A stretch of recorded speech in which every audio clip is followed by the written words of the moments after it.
Aujourd'hui, c'était mon anniversaire, un jour traditionnellement célébré par un barbecue auquel j'avais invité presque tout le monde. Enfin, peut-être pas le monde entier, mais certainement la famille, les amis et les voisins. Bien que ce fût mon jour spécial, je me sentais invariablement obligé de participer activement aux préparatifs. « Désires-tu ton cadeau d'anniversaire immédiatement, ou vas-tu attendre ce soir ?» demanda Darla, enjouée, avec un sourire, sa chemise de nuit glissant subtilement alors qu'elle feignait la timidité. « À ce soir, ma belle. À présent, je descends aider les garçons. Une douche peut attendre. » Todd avait 18 ans et, dans 2 mois, il partirait pour le Texas. Terry, 1 an de moins, avait déjà obtenu une bourse pour Auburn. C'étaient des fils exemplaires, et j'attribuais entièrement leur éducation à Darla. Nous avons travaillé avec diligence dans le jardin et sur la terrasse pendant plusieurs heures avant d'allumer quelques barbecues.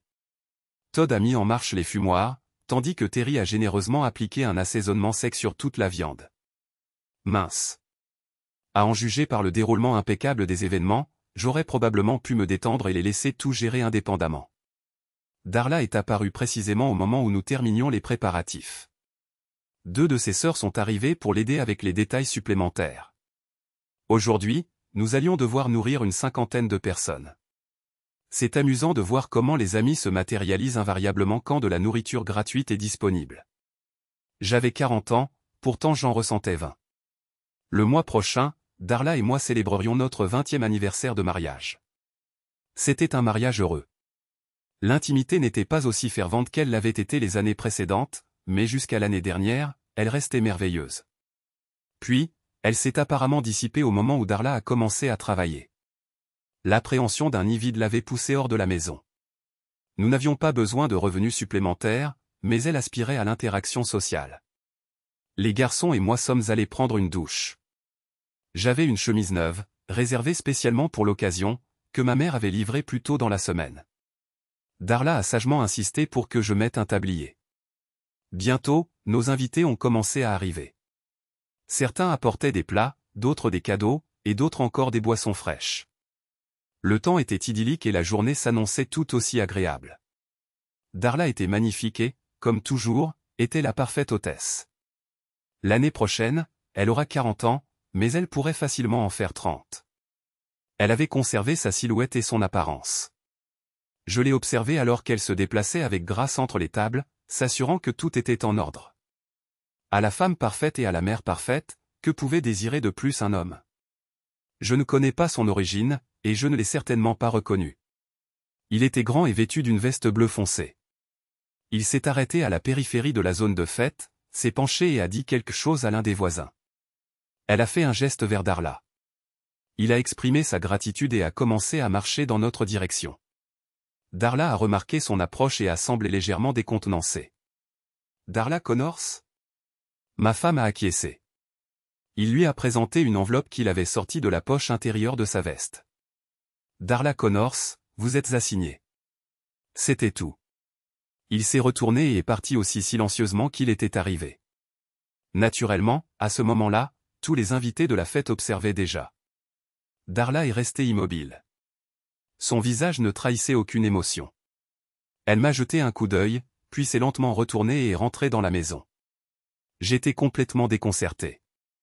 Le bavardage habituel des invités s'était transformé en murmures et chuchotements étouffés. Dans une tentative désespérée de dissiper la tension du moment, je me suis exclamé, « Quelqu'un veut plus de côtes levées ? Venez vous servir. » Todd et Terry se sont approchés de moi. « Qu'est-ce qui se passe, papa ?» Terry s'est efforcé de garder un ton calme. Je n'en ai aucune idée. Tout ce que je pouvais faire, c'était hausser les épaules.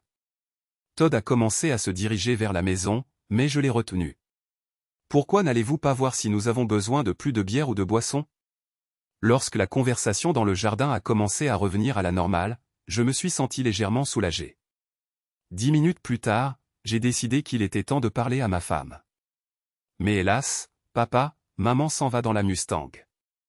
Terry a indiqué l'avant de la maison. Ma Mustang décapotable noire accélérait dans la rue plus vite qu'elle ne le devrait. Le jardin s'est de nouveau tu alors que tout le monde la regardait partir. Normalement, Darla conduisait le monospace, mais celui-ci était garé à l'intérieur. La Mustang était simplement à portée de main. Il y avait une myriade de questions sans réponse, mais j'ai supposé qu'elle pourrait attendre le retour de ma femme. Par la suite, tout s'est détérioré. La sœur de Darla, Peggy, a sorti le gâteau et j'ai fait une timide tentative pour paraître joyeux. Sans Darla, tout me semblait voilé. Les amis et les voisins ont été les premiers à partir. Les familles sont restées un peu plus longtemps, mais finalement, il n'y avait plus rien à dire. Curieusement, le départ brusque de Darla n'a pas été discuté. J'étais seul avec mes 2 fils, et la maison était silencieuse. Ils me fixaient tous les deux, attendant une forme d'indication ou d'explication. Je n'avais rien à leur offrir. Je me suis assis sur le canapé pendant qu'ils allaient se coucher. Le matin, j'étais toujours là. Todd et Terry se sont levés tôt. L'arôme du café frais a fini par me tirer du canapé. Darla n'était toujours pas revenue. Ce que contenait cette enveloppe devait être d'une importance considérable. J'ai contacté son téléphone portable plusieurs fois, mais il était désactivé. Naturellement, je n'avais pas dormi de la nuit, essayant de déchiffrer ce qui se passait. Les garçons ont vite compris que je souhaitais être seul. Une longue douche chaude s'est avérée utile, mais pas de manière significative. Le dimanche, je parvenais à peine à faire quoi que ce soit. Le lendemain, je vérifierais si la police pouvait m'aider. Je ne connaissais personnellement aucun agent ou détective, mais j'avais quelques connaissances au palais de justice. Espérons qu'ils pourraient m'aider. Nous possédions une carte de crédit et une carte de débit. La carte de débit était utilisée pour les dépenses quotidiennes, tandis que la carte de crédit était réservée aux achats plus importants. Si Darla avait rencontré des difficultés, elle aurait dû en utiliser une. Les opérations par carte de crédit mettaient généralement plusieurs jours à apparaître sur le compte bancaire, mais les transactions par carte de débit se manifestaient généralement en quelques heures. Dans un premier temps, j'ai examiné l'activité de la carte de crédit et n'ai rien trouvé. La carte de débit, cependant, présentait un scénario différent. Environ 2 heures après que Darla a quitté la maison, elle a acheté de l'essence à la frontière entre la Pennsylvanie et l'Ohio. 2 heures plus tard, elle a acheté de l'essence dans l'Illinois, et sa dernière transaction a eu lieu à un distributeur automatique de billets à Cedar Rapids, où elle a retiré $300. J'en étais à ma 3e tasse de café quand cela m'a frappé, elle ne reviendrait pas. Elle ne se contentait pas de passer le temps, elle fuyait. Je chérissais ma femme et ne voulais pas lui faire de mal. Cependant, je ne souhaitais pas non plus encourager ses actions. Bien que ce soit dimanche, j'ai réussi à annuler les 2 cartes en 10 minutes. Environ 1 heure plus tard, j'ai contacté la police et signalé le vol de ma Mustang. Je me suis abstenu de leur dire que ma femme l'avait prise. J'ai expliqué que la voiture contenait une carte de débit qui avait été utilisée dans 3 États, en direction de l'Ouest. J'avais honte d'induire la police en erreur, mais je pensais que c'était le seul moyen d'attirer leur attention. Ils semblaient plus enclins à me congédier qu'à s'enquérir des circonstances. J'ai rapidement fait l'inventaire de la maison, et les seuls objets qui semblaient manquer étaient son sac à main et un petit sac. J'ignorais ce qu'elle avait pu y mettre. Pendant plusieurs heures, j'ai réfléchi à ce que je devais faire concernant son téléphone portable. Puisque j'avais annulé les cartes, j'espérais que cela la contraindrait à appeler à la maison et à tout expliquer. Je n'ai jamais pris le temps de déjeuner. Avant que je ne m'en rende compte, le dîner est arrivé, et mes fils sont apparus avec 2 pizzas. Il restait encore beaucoup de nourriture de la veille, mais je devais admettre que ces parts chaudes avaient un goût délicieux. Finalement, nous avons discuté de ce qui s'était passé. Je leur ai fourni un bref compte-rendu de ce que je savais, et ils m'ont offert leur soutien. Cette nuit-là, j'ai dormi dans mon propre lit. Darla n'a jamais appelé. Le lendemain, j'ai téléphoné au travail et demandé une semaine de congé. Je commençais à me lasser un peu de ce travail, mais il offrait une rémunération confortable. Je transportais du gravier pour l'une des carrières locales. C'était un travail ardu et salissant, mais il ne nécessitait pas de longues prises de décision. Je me contentais de ramasser des chargements, de les livrer, de les décharger et de toucher mon chèque de paie. Immédiatement après que Darla a commencé à travailler chez Prescott Casualty Company, nous avons assisté à plusieurs événements d'entreprise. Ils organisaient des fêtes et des pique-niques où j'ai rencontré certaines des personnes avec lesquelles elle travaillait. Ce n'est que maintenant que je réalisais que, depuis environ 6 mois, nous n'avions assisté à aucun rassemblement, quel qu'il soit. En fait, elle ne les avait même pas mentionnés. Ils avaient été importants pour elle quand elle avait initialement rejoint l'entreprise, et puis brusquement, ils ne l'étaient plus. Je n'ai pas la mémoire la plus vive pour les personnes que je rencontre, mais je me souvenais de Bob et Margie Gilson. Bob était charpentier, et Margie travaillait dans le même bureau que Darla. Margie, ici Brian Conner. As-tu un moment pour parler? Salut, Brian. Je suis exceptionnellement occupé en ce moment. J'espère que ce n'est rien d'urgent. Darla n'est pas venue travailler aujourd'hui, n'est-ce pas? Non, en fait, nous ne l'attendions pas. Ah, vraiment? Pourquoi ça? Il y a eu une longue pause à l'autre bout du fil. Il était évident que Margie se sentait mal à l'aise de converser avec moi. Brian, je ne crois pas que je souhaite discuter de ça avec toi. Je crois que tu devrais converser avec ta femme.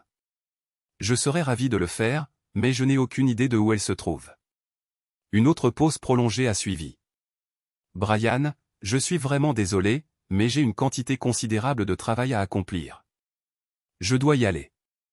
Avant même que je puisse ajouter quoi que ce soit, elle a raccroché.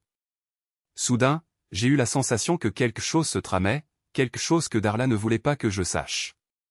Cela expliquerait pourquoi nous avions cessé d'assister aux événements de l'entreprise.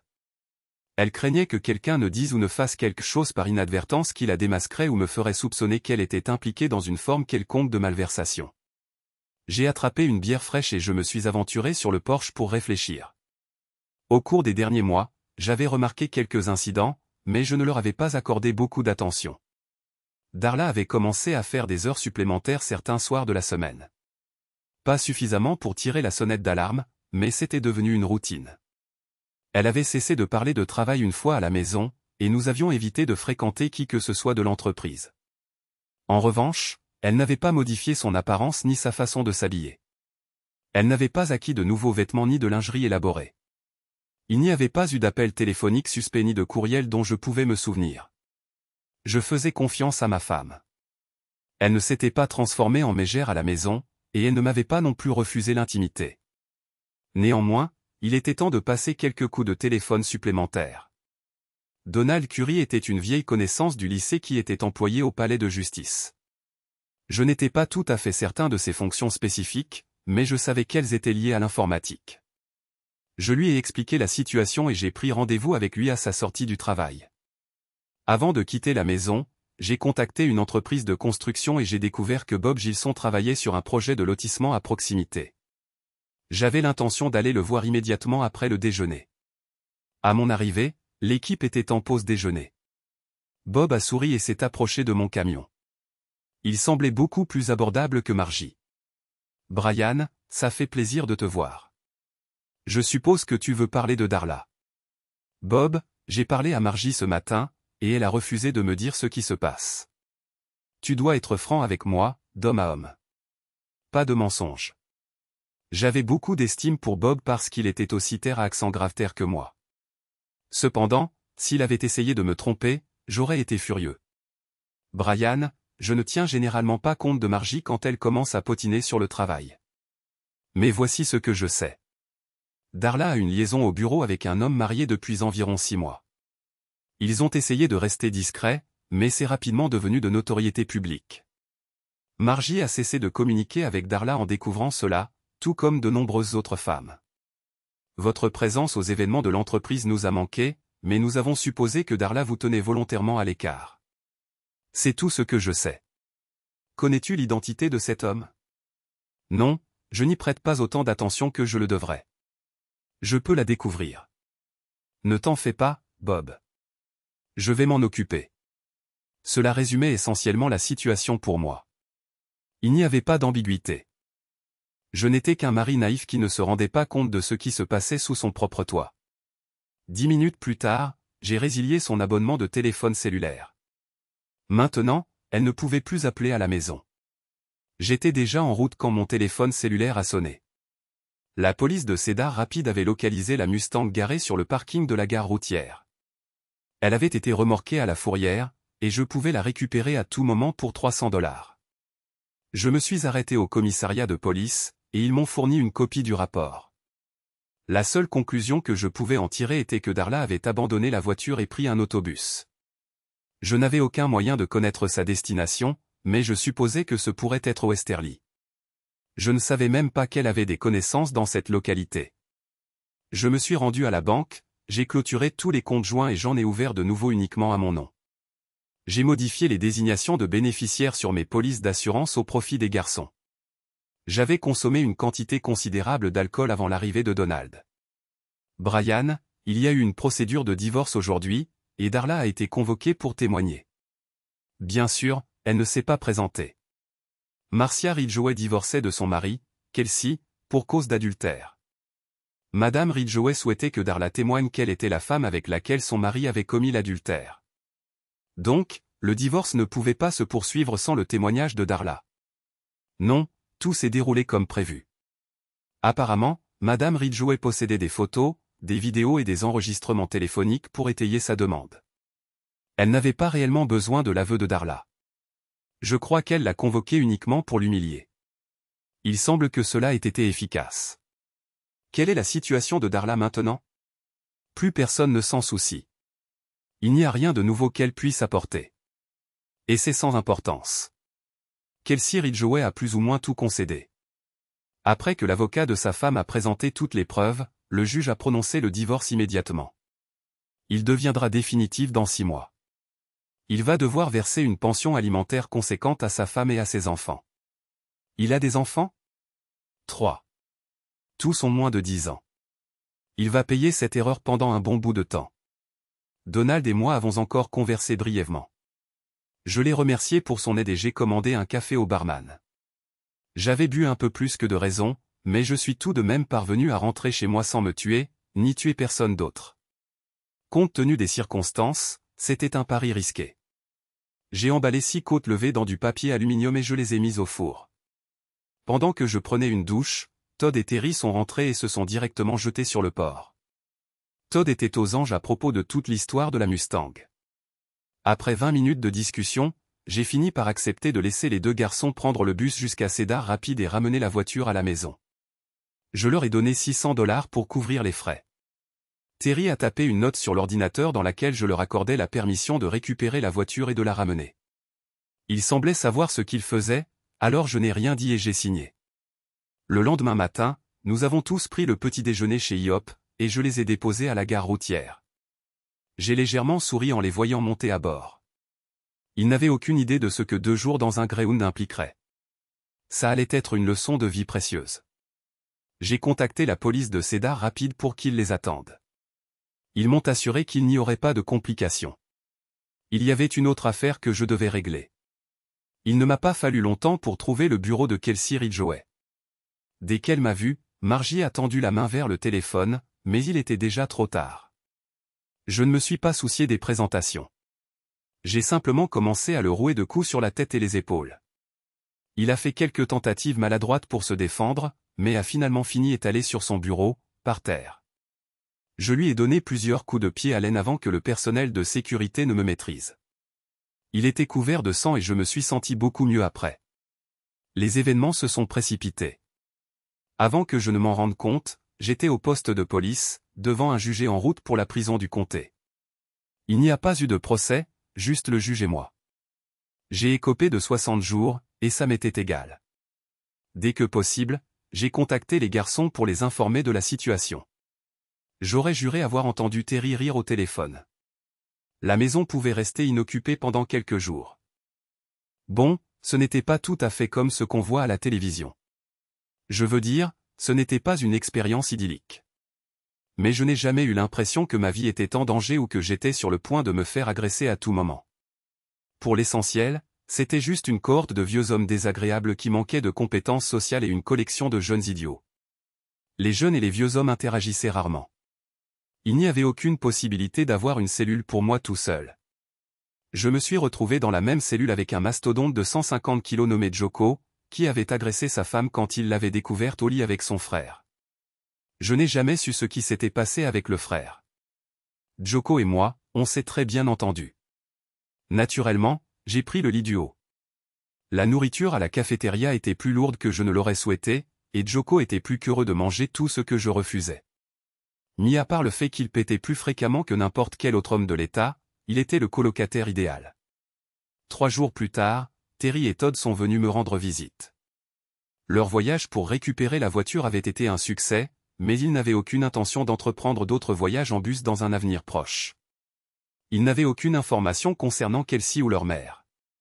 Ils m'ont apporté 2 paquets de cigarettes, bien que je sois non-fumeur. Todd a déclaré qu'il supposait qu'elles seraient utiles pour le troc.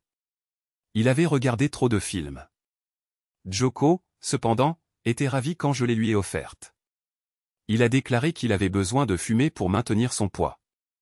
Je n'avais aucune appréhension à laisser les garçons seuls à la maison.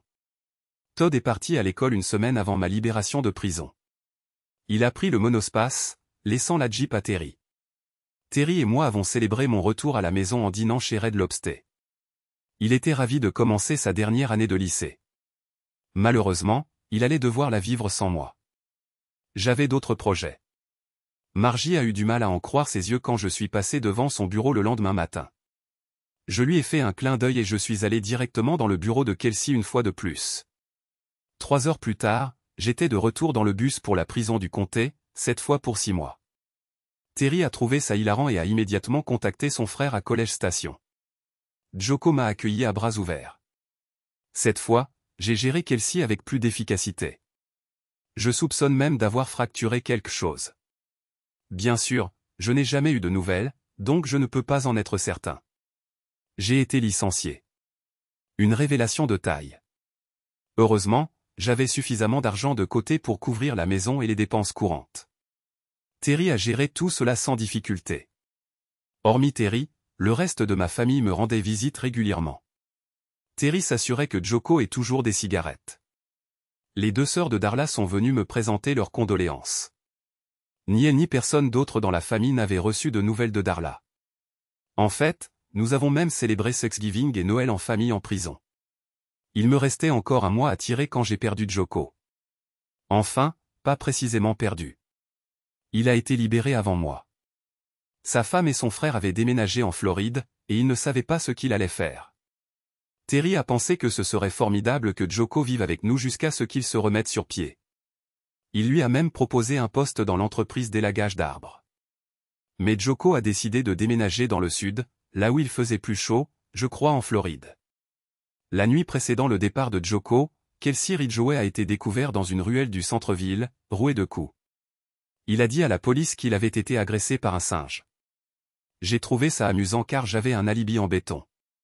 Après ma libération, j'ai décidé que j'en avais assez de la peau de Kelsey. D'ailleurs, il ne travaillait plus dans le coin, et je n'avais aucune envie de le rechercher. Je me suis inscrit à un cours pour apprendre à manier les grosses foreuses.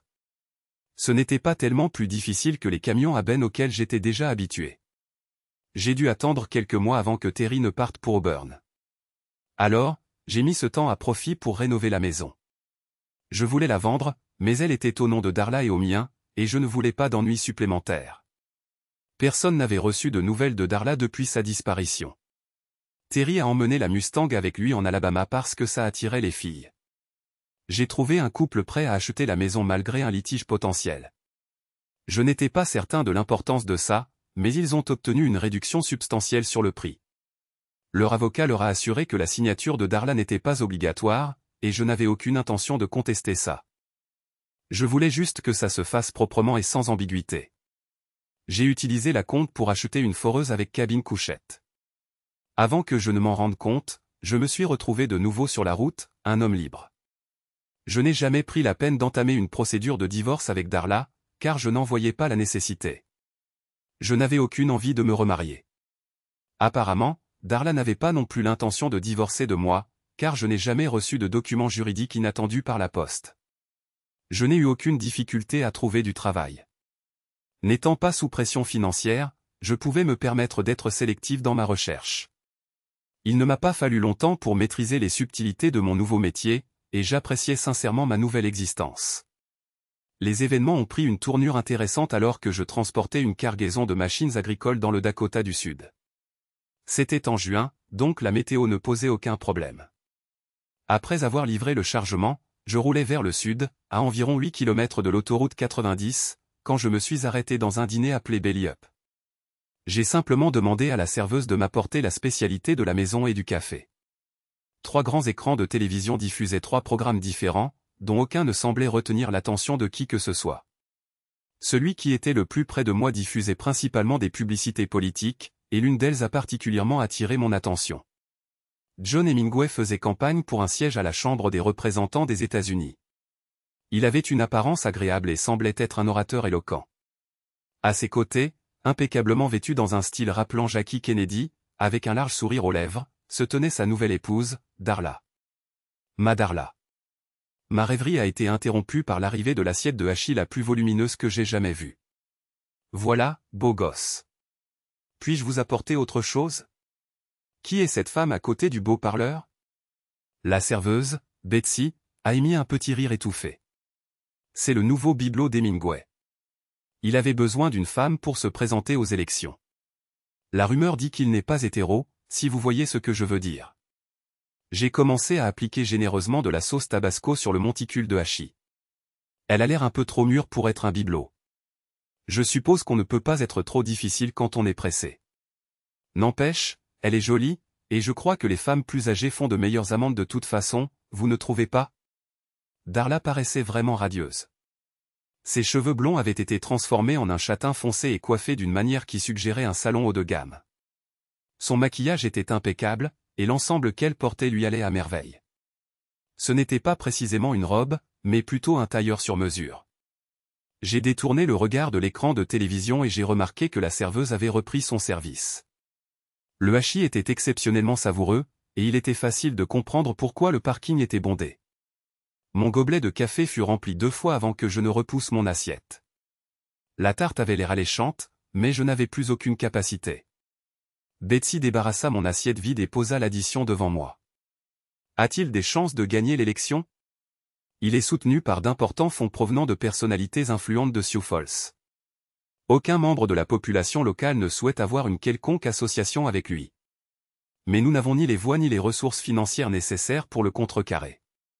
Je souris en sortant mon porte-billets. Vous savez quelque chose, n'est-ce pas? Êtes-vous certaine qu'ils ont vraiment célébré leur mariage?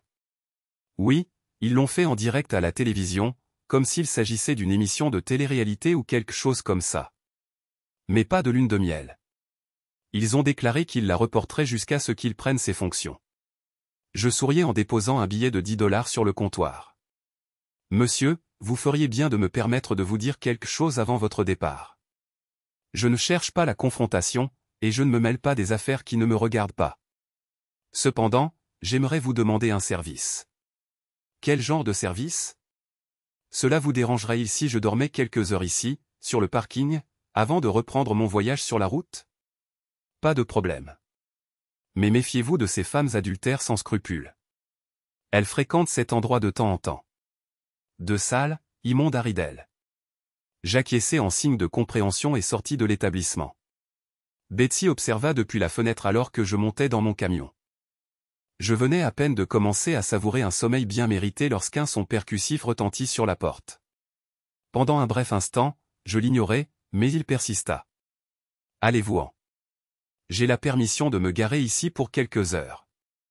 Quiconque que ce fût ne partit pas, et je fus contraint d'ouvrir la porte. Betsy déclara, je dois vous parler. Avez-vous quelques minutes? Il faisait nuit et il pleuvait. Tout ce que je pouvais distinguer était une femme à l'air sévère vêtue d'un poncho. Je n'ai enfreint aucune loi. Laissez-moi tranquille. Accordez-moi juste 10 minutes. Elle avait l'air et le ton résolu. Désolé, madame, je ne suis pas intéressé. Allez bavarder avec quelqu'un d'autre. Je ne suis pas une femme adultère, que diable. Je dois vous parler de Hemingway. Très bien. Retrouvez-moi à l'intérieur dans 10 minutes. Cela sembla l'apaiser. Alors que je fermais la porte, elle esquissa un léger sourire. Peut-être aurais-je dû simplement la laisser monter dans le camion, même si elle était complètement trempée. Prenant mon imperméable, je consultai ma montre. Je n'avais réussi qu'à dormir 3 heures. Il y avait encore un nombre respectable de clients dans le restaurant. Elle était assise dans une banquette près de la fenêtre, avec 2 tasses de café disposées devant elle. Ses cheveux étaient raides, d'un noir brillant, avec une petite mèche blanche ornant un côté. Elle n'était pas une jeune fille du tout, au moins 35 ans, peut-être 40. L'ensemble de son visage était arrondi, avec des pommettes saillantes et sans maquillage. Je tendis la main et m'assis. Brian. Brian Connors. Sally Wilmot. Aimeriez-vous manger quelque chose? Non, merci. J'ai mangé il y a environ 3 heures. Elle répondit avec un sourire courtois. Betsy a dit que vous pourriez avoir des informations concernant Darla Hemingway. Je voulais vous parler avant votre départ. Qu'est-ce qui est si important au sujet de Darla Hemingway? Mon frère, Franklin, se présente contre lui à l'élection. Franklin représente la population locale. Les agriculteurs, les éleveurs et les Amérindiens. Hemingway est soutenu par des hommes d'affaires de Sioux Falls. Nous ne sommes pas opposés aux affaires, mais nous ne pensons pas que les habitants recevront un traitement équitable si Hemingway est élu. D'accord, mais je ne vois toujours pas ce que sa femme a à voir avec tout ça. Nous n'en sommes pas certains non plus. Tout ce que nous savons, c'est que quelque chose ne va pas. Notre commission électorale a tenté de vérifier ses antécédents, mais n'a rien trouvé. Les membres de sa campagne ne veulent divulguer aucune information à son sujet. Peut-être que ce n'est pas important, mais nous sommes désespérés, et Betsy a dit que vous pourriez avoir des informations. Je suppose que je ferais mieux de ne pas essayer de devenir joueur de poker professionnel si la serveuse peut me déchiffrer aussi facilement. Elle se pencha en arrière dans sa chaise. Ah, elle avait raison. Vous savez vraiment quelque chose. Allez-vous me le révéler, ou vais-je devoir vous l'arracher de force? Je finis mon café et ricanai. Je trouvais son choix de mots amusant. Honnêtement, c'était tout simplement humoristique. Je fis signe à Betsy avec ma tasse vide et me penchai en avant. Je crois que je préfère la deuxième option. Je ne sais pas ce qui m'a pris. Ce n'était pas dans ma nature d'être désinvolte ou de lâcher des allusions. Vraisemblablement, c'était parce que j'appréciais son comportement. Elle était confiante et directe. J'avais l'impression qu'elle savait toujours ce qu'elle voulait et comment l'obtenir. Betsy me resservit du café tandis que Sally Wilmot fixait son regard sur moi. Je suis profondément désolé. C'était discourtois et impoli de ma part. Je répondrai à toutes vos questions. Sally couvrit sa bouche de sa main et rit doucement. Tout va bien, monsieur Connors. Je ne suis pas si susceptible, et j'ai trouvé votre réaction plutôt attachante. Je n'aurais pas dû poser la question de cette manière. Oh, bien. Cela signifie que la deuxième option est toujours disponible. Non. Pour l'amour du ciel. Comment connaissez-vous Darla Hemingway? C'est ma femme. Nous sommes mariés depuis plus de 20 ans et n'avons jamais divorcé. Je ne l'ai pas vue depuis plusieurs années, mais à moins qu'elle n'ait obtenu un divorce quelque part à mon insu, nous sommes toujours mariés. Sally semblait désemparée. Elle resta complètement silencieuse. Elle resta simplement assise là, à me fixer. Et quel nom de jeune fille utilisait-elle quand elle s'est mariée? Elle hésita quelques secondes avant de répondre. Oh mon Dieu! Son nom de jeune fille était Connors. La garce n'a même pas essayé de le cacher. Oh, bien sûr.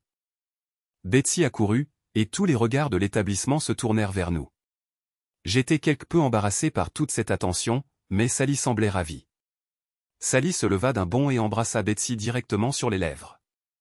Elle traversa le hall et récupéra son téléphone portable. Betsy rougit légèrement et se pencha vers moi. « Qu'est-ce que vous lui avez raconté, bon sang ?» Je ne l'ai pas vu aussi exalté depuis 5 ans. L'aspect facétieux de ma personnalité, qui était resté dormant pendant des années, commença à refaire surface. Je regardai Betsy et lui dis, je lui ai dit que nous allions nous marier, toi et moi. Elle saisit immédiatement la plaisanterie, et je fus récompensé par une tape enjouée sur le bras. Alors, vous allez me le dire? Non. Laissez Sally vous l'expliquer elle-même. Je retourne à mon camion pour vérifier si je peux reprendre mon travail. Ravi de vous avoir rencontré, Betsy. La pluie avait cessé, mais je n'atteignis jamais le camion. Sally saisit mon bras avant même que j'aie parcouru la moitié de la distance. Vous ne pouvez pas partir tout de suite. Vous devez parler à Franklin. Ça ne prendra pas longtemps. Juste quelques minutes. Je préférerais sincèrement me dissocier de tout ça. Je regrette d'avoir dit quoi que ce soit maintenant. Combien de temps lui faudra-t-il pour arriver ici? Il va nous rejoindre à ma résidence. Voulez-vous monter avec moi, ou allez-vous me suivre avec votre camion? Je vais vous suivre. La Jeep Break que conduisait Sally avait une dizaine d'années, peut-être plus. Après avoir parcouru quelques kilomètres de gravier, nous avons tourné sur un chemin de terre délabré qui menait à une caravane tout aussi délabrée. Il y avait quelqu'un. L'endroit était éclairé de manière éclatante. Il n'y avait pas de pelouse, simplement du gravier, et pas beaucoup de ça. J'essayais d'éviter la boue, mais ce n'était pas facile. Aucun autre véhicule n'était dans les environs, alors je supposais que Franklin était encore en route. Juste à l'intérieur de la porte de la caravane, il y avait un endroit désigné pour les manteaux et les bottes mouillées. Cela semblait être une idée prudente, surtout qu'il y avait déjà de nombreux manteaux et bottes empilés. La disposition était intrigante, principalement parce qu'elle ressemblait plus à une salle de classe qu'à un salon. Au lieu de tables d'appoint, il y avait des bureaux. Au lieu de lampes, il y avait des ordinateurs. Et 3 adolescents me fixaient droit dans les yeux. « Salut, les garçons. Voici Brian. Il est là pour aider oncle Franklin. » Sally se dirigea directement vers la cuisine et commença à préparer du café. Au lieu de les saluer, je leur fis un léger signe de tête. Dans les circonstances, je me sentais un peu mal à l'aise. Je scrutai la pièce mais ne perçus rien qui suggérait que M. Wilmot était présent. Ayant moi-même 2 fils, il était facile de constater que les garçons étaient proches en âge. J'estimais 16, 17 et 18 ans. Il n'y avait ni télévision, ni musique. Tous les 3 semblaient soit travailler sur les ordinateurs, soit lire un livre. Ce qui me frappa comme étant particulier, c'est qu'ils ne semblaient pas être des rats de bibliothèque ou des geeks. Ils semblaient être des adolescents normaux, forts et actifs. « Brian, voici mes fils. » L'aîné était Tracy, suivi de Tyler, et Tanner était le plus jeune. Chacun d'eux sourit et me fit un signe de tête à son tour. Je ne pus réprimer un large sourire, mon amusement devenant tout à fait apparent. Je suis consciente qu'il est un peu particulier que nous leur ayons tous attribué des noms commençant par la lettre T. Non, non, je ne trouve pas ça amusant. C'est juste que j'ai 2 fils, Todd et Terry. Je considérais cela comme une coïncidence plutôt étrange. Tyler fut le premier à parler. « Où sont vos fils ?» La question lui valut un regard sévère de sa mère, dont il sembla ne pas tenir compte. Todd est à l'université du Texas, et Terry est à Auburn. Cette simple déclaration illumina toute la pièce. Soudain, Tracy prit vie, comme dynamisée par une force invisible en août. Je vais à College Station. Depuis combien de temps est-il là? Qu'est-ce qu'il étudie? Sally finit par poser une main sur son épaule. Ralentis, mon fils. Ralentis. Je suis certaine que M. Connors aura le temps de répondre à toutes tes questions. En fin de compte, Tracy avait obtenu une bourse complète de football et s'était déjà engagé dans le corps d'entraînement des officiers de réserve. Tyler avait été admis à l'Académie navale des États-Unis à Annapolis et partirait dans 1 an. Le mari de Sally avait servi dans la garde nationale et avait tragiquement perdu la vie dans la guerre du Golfe 5 ans auparavant. Elle s'abstint de donner des détails et je n'insistais pas. Tanner, le plus jeune, n'avait pas encore déterminé son avenir, mais sa mère veillait à ce qu'il reste assidu dans ses études. Je n'avais aucune idée de ce qui retenait Franklin, mais pendant l'heure qui suivit, je fus absorbé par une conversation avec les fils de Sally. Sally se tenait simplement à l'écart, observant mes interactions avec eux, à l'image de la façon dont je me comportais avec mes propres garçons. Parler à ces enfants me fit prendre conscience de la profondeur avec laquelle les miens me manquaient. Finalement, Franklin Honeycutt arriva, accompagné de 2 assistants. Après les présentations, Sally renvoya les garçons à leurs tâches respectives pendant que les adultes se réunissaient autour de la table de la cuisine.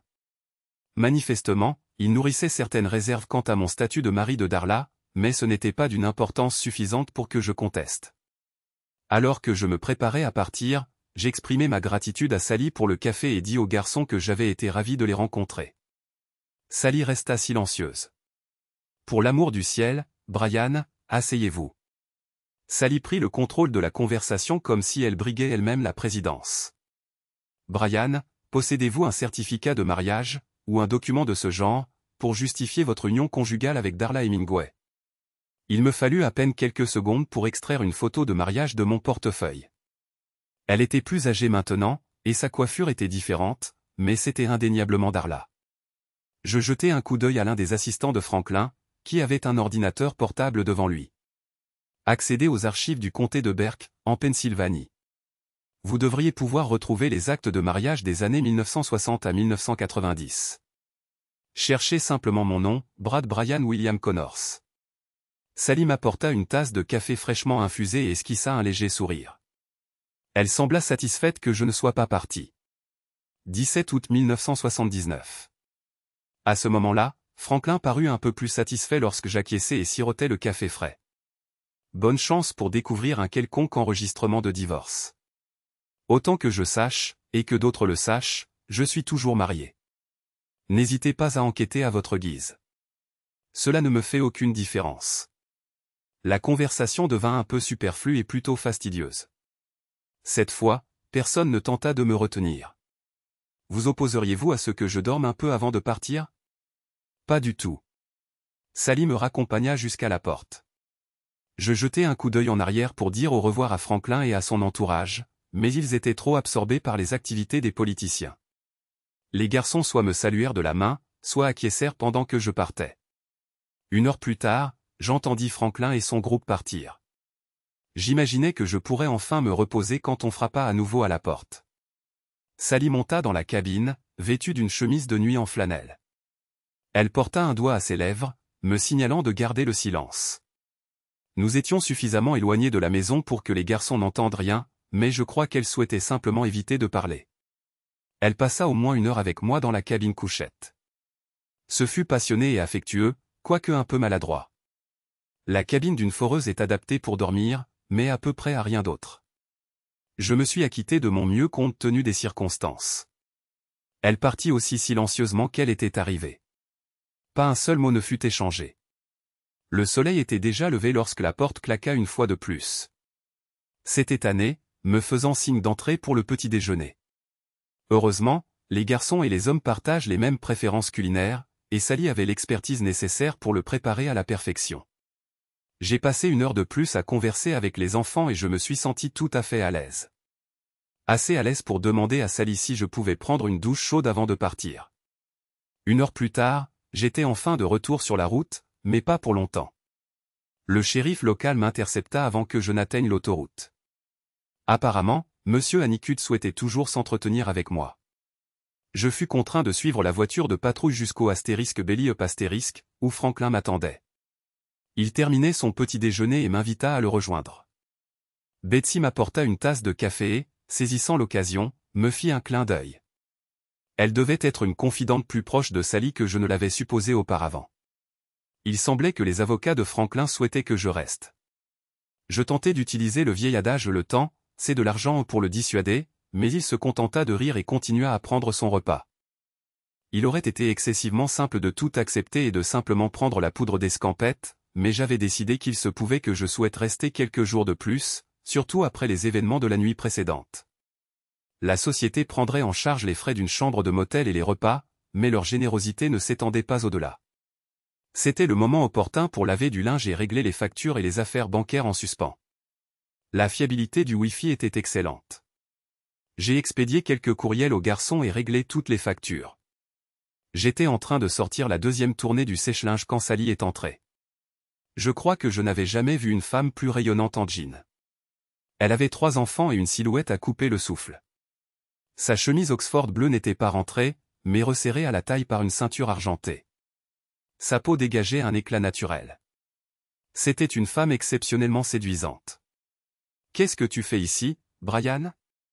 J'ai haussé les épaules innocemment. Je plie du linge. Tu étais censé partir. Tu as dit que tu partais ce matin. Les choses ont changé. Ton frère a demandé que je reste quelques jours de plus.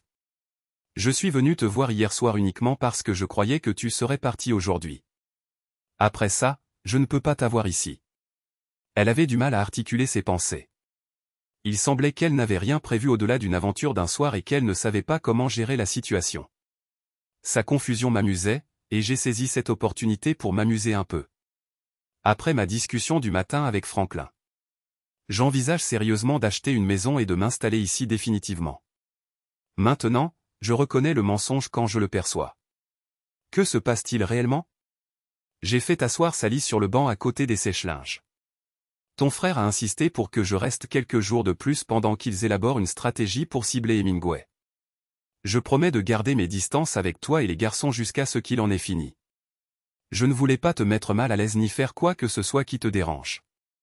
Ce n'est pas ça, Brian. Les garçons t'apprécient beaucoup. Ils ont demandé quand tu allais revenir. Ils étaient un peu tristes quand je leur ai dit que tu partais. Tyler voulait même que je te demande de rester un peu plus longtemps. Je suis vraiment désolé. J'essayais simplement d'être amical. Ils me rappelaient mes propres enfants, et c'était facile de parler avec eux.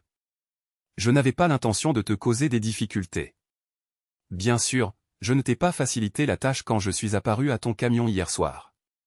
Tu as définitivement compliqué les choses. Cette remarque m'a valu une tape amicale sur le bras et un sourire. Pourquoi es-tu venu? Sally a haussé les épaules et a semblé légèrement embarrassée. Je ne sais pas trop. Il y a 5 ans que mon mari est décédé. 5 ans sans réconfort ni passion. On aurait dit le moment opportun. Surtout que tu étais censé partir aujourd'hui. Elle a recommencé à se fâcher contre moi. Pourquoi diable n'es-tu pas parti? J'ai ramassé la pile de linge plié, je la lui ai tendue, puis j'ai pris le reste avant de retourner dans ma chambre de motel. Elle a hésité un instant à la porte jusqu'à ce que je porte mon doigt à mes lèvres, imitant son geste de la nuit précédente. Son sourire timide s'est transformé en un large sourire alors qu'elle fermait la porte derrière elle. Il est considérablement plus facile de faire l'amour avec une femme dans un vrai lit. Mais ce que je chérissais le plus, c'était la douche, même l'eau chaude ne nous a pas empêchés. Avant de partir, elle m'a forcé à promettre d'être à la maison pour le dîner à 6 heures. Comment aurais-je pu refuser? J'étais prêt. En fait, j'avais déjà pris 2 douches ce jour-là. Le dîner chez Sally est devenu une habitude, et Betsy est devenue ma plus grande alliée. Elle et Sally étaient amies depuis l'enfance. Betsy prenait plaisir à raconter les frasques qu'elles avaient faites dans leur jeunesse. Les conversations concernant le mari de Sally étaient sombres et loin d'être légères, mais elles m'ont permis de comprendre clairement qui était vraiment Sally et pourquoi je voulais mieux la connaître. Je n'avais jamais eu l'intention de rester dans le Dakota du Sud, mais plus je m'attardais ici, plus j'avais envie de rester. À la fin de la première semaine, tous les garçons possédaient des t-shirts Texas A&M et des polos Auburn. Sally a gardé une des chemises Auburn foncées pour elle. De toute façon, elle était trop grande pour tanner. Je n'ai pas prêté beaucoup d'attention aux questions politiques. Franklin et son équipe semblaient se débrouiller très bien sans moi. D'une manière ou d'une autre, la presse a découvert le passé douteux de Darla et a commencé à l'exploiter. Les gens d'Hemingway ont tenté, sans succès, de le nier. Plus ils niaient ou l'ignoraient, plus cela empirait. Sa popularité a commencé à chuter. Je ne m'étais jamais impliqué dans tout ça jusqu'à ce qu'un matin, je reçoive une visite au motel. La femme à ma porte était grande, blonde et droite comme un i. J'étais là en caleçon, mais je l'ai quand même invitée à entrer. Elle évitait de me regarder pendant que j'enfilais mon 501, mais j'observais chacun de ses mouvements. Elle portait un tailleur sombre avec un chemisier blanc et des escarpins noirs à petits talons. Décidément une professionnelle. Je m'appelle Mary-Beth Steinmetz. Je suis avocate chez le Vitesse Brothers à Sioux Falls. J'imagine que vous êtes Brian William Connors. Elle connaissait mon deuxième prénom. Ce n'était pas bon signe. Excusez-moi un instant. Je me suis levé et me suis dirigé vers la salle de bain. Même après avoir fermé la porte, je restais convaincu que le bruit de mon urine frappant la cuvette des toilettes avait été perçu. J'aurais pu réprimer l'envie, mais un désir d'humilier cette femme imbue de sa personne avait pris racine. Moins de 60 secondes plus tard, j'étais revenu à la table. Notre cabinet représente les intérêts de John Hemingway. Nous avons récemment découvert que votre mariage avec Darla Connors n'a jamais été formellement dissous, et nous aimerions rectifier ce problème. Comment, ai-je demandé. L'État possède des lois qui permettent une dissolution de mariage accélérée dans des circonstances spécifiques. Nous pensons que nous pouvons utiliser ces dispositions avec votre coopération. Vous voulez que je divorce de ma femme, ai-je demandé, pour m'assurer d'avoir bien compris. Oui, a-t-elle affirmé. Et pourquoi ferais-je cela? Un air de désarroi a traversé son visage, je soupçonne qu'elle ne s'attendait pas à une question aussi directe. Je n'aurais pas été opposé à un divorce, mais seulement selon mes propres conditions, et je n'étais pas disposé à révéler cette inclination à Madame Steinmetz. Madame Steinmetz est restée assise, le regard fixé sur moi. Madame Steinmetz, ai-je commencé, auriez-vous l'amabilité de m'expliquer, dans un langage clair, non juridique, pourquoi ma femme et moi ne vivons plus ensemble? Évitez les embellissements et soyez sans équivoque honnête. Si vous pouvez accomplir cela, ai-je continué, j'envisagerai de poursuivre cette conversation. Elle s'est adossée à sa chaise et a déboutonné le premier bouton de son chemisier. Il y a 3 ans, votre femme a eu une liaison extra-conjugale avec un collègue. Après que vous ayez découvert cette infidélité, elle s'est enfuie parce qu'elle ne pouvait plus vous faire face, ni à vos fils. Elle n'a communiqué avec aucun d'entre vous depuis. Est-ce suffisamment clair pour vous? Ça l'est, ai-je confirmé. Le fait est que vous avez parfaitement articulé le cœur du problème, a-t-elle déclaré. Alors, quel est donc le problème, ai-je demandé. Si vous avez suivi l'actualité, vous savez que Darla et M. Hemingway ont rencontré quelques difficultés. Nous ne pouvons pas défaire ce qui s'est déjà produit, mais nous espérons atténuer quelque peu les répercussions. En organisant un divorce rapide pour elle, ai-je demandé. Précisément, a-t-elle répondu. Et dites-moi encore, quel avantage est-ce que j'en retire? La liberté? Franchement, je suis satisfait de la situation actuelle. Comment ma vie s'améliore-t-elle grâce à cela, ai-je insisté. Que désirez-vous, monsieur Connors, a-t-elle rétorqué. Avez-vous besoin d'une compensation financière? Combien? Fournissez-moi quelque chose de concret à rapporter pour discussion. Quelles sont les conditions proposées du divorce que vous offrez? Il n'y en a aucune, a-t-elle répondu. C'est précisément pourquoi il peut être exécuté si rapidement. Pas d'échange monétaire, pas de partage des biens, pas de litige concernant la garde des enfants. Vous repartez tous les deux avec vos possessions existantes, et aucun de vous n'a d'obligation envers l'autre. L'accord est simple et définitif. Quel est le calendrier prévu? Moins de 90 jours, a-t-elle déclaré. Donc, ce sera terminé avant les élections, ai-je demandé. Oui, c'est notre objectif, a-t-elle concédé, bien qu'à contre-cœur. Suis-je obligé de voir ma femme? Non, a-t-elle répondu. En fait, nous préférerions que vous ne le fassiez pas. Suis-je obligé de rester ici jusqu'à ce que ce soit finalisé? Cette question lui a fait soupirer. Oui, a-t-elle confirmé. Très bien, ai-je concédé. Je suis d'accord à une condition, vous devez couvrir les frais de ma chambre et de mes repas. Un sourire soudain a illuminé le visage de Marie-Beth Steinmetz. J'ai supposé que ce résultat dépassait ses attentes initiales. J'aurais probablement pu obtenir d'autres concessions, mais à ce moment-là, la perspective de retrouver ma liberté était très séduisante. Je peux faire préparer les documents pour votre signature cet après-midi. Cela vous conviendra-t-il, a-t-elle demandé. Excellent, ai-je répondu. Je devrais consulter mon avocat, mais je ne prévois aucune complication. Je n'avais en fait pas d'avocat, mais je voulais d'abord en parler à Franklin. Votre avocat, a-t-elle répété. Veuillez me donner votre carte. Je promets de vous contacter s'il soulève des objections. Si vous n'avez pas de nouvelles de moi, apportez les papiers. Alors qu'elle s'éloignait en voiture, j'ai aperçu Sally de l'autre côté du parking. Avant que je puisse faire un signe de la main, elle a accéléré sur la route. Après un rapide rasage, je me suis habillé et me suis rendu au Belly-Up. Betsy m'a jeté un regard sévère par-dessus une tasse de café. Ai-je la possibilité de m'expliquer? Pas à moi, monsieur Connors, a-t-elle rétorqué. Mais il vaut mieux que tu aies un récit convaincant pour Sally. Le petit déjeuner était acceptable, mais la compagnie était, disons, glaciale. J'ai terminé aussi vite que possible et passé un appel à Franklin. Il était hors de la ville, mais nous avons réussi à converser pendant environ 20 minutes. Il a exprimé un grand enthousiasme pour toute la situation et m'a conseillé de poursuivre, mais m'a mis en garde de bien conserver des copies de tous les documents. Il parlait avec un air de confiance, laissant entendre qu'il gardait le contrôle quelle que soit l'issue finale. Je lui ai demandé de contacter Sally. Sally s'est garée juste devant la porte de ma chambre. Elle est sortie du Jeep au moment où je me suis garé, semblant quelque peu embarrassée. À en juger par son expression, il était évident que Franklin l'avait contactée. Pendant les 2 heures qui ont suivi, elle n'a cessé de s'excuser. Parfois, la culpabilité peut être un phénomène bénéfique, voire agréable. Elle était déjà partie lorsque Madame Steinmetz est revenue avec les documents nécessitant ma signature. Pour des raisons inexplicables, elle a également insisté pour que j'accepte un chèque de $10 000. La campagne d'Hemingway continuait sa chute, mais ma demande de divorce progressait dans le système juridique. Tracy était maintenant à College Station et avait déjà trouvé un ami pour veiller sur lui.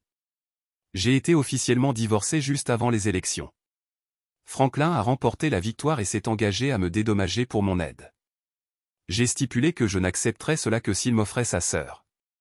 Cela m'a valu une autre tape amicale sur le bras de la part de Sally. Les choses ne se déroulaient pas favorablement pour Darla après les élections. Quelqu'un a finalement décidé de l'inculper de bigamie. Avant qu'il ne puisse agir, elle a simplement disparu. Elle avait un don pour ça. Je ne l'ai plus jamais revue ni entendue. J'ai vendu la plateforme et acheté une maison et une petite gravière près de Huron. Sally et moi nous sommes mariés à Noël, et mes 5 fils étaient tous présents. Betsy a emménagé dans la double wide et a juré de la maintenir en bon état. L'échographie a révélé que nous attendions une fille.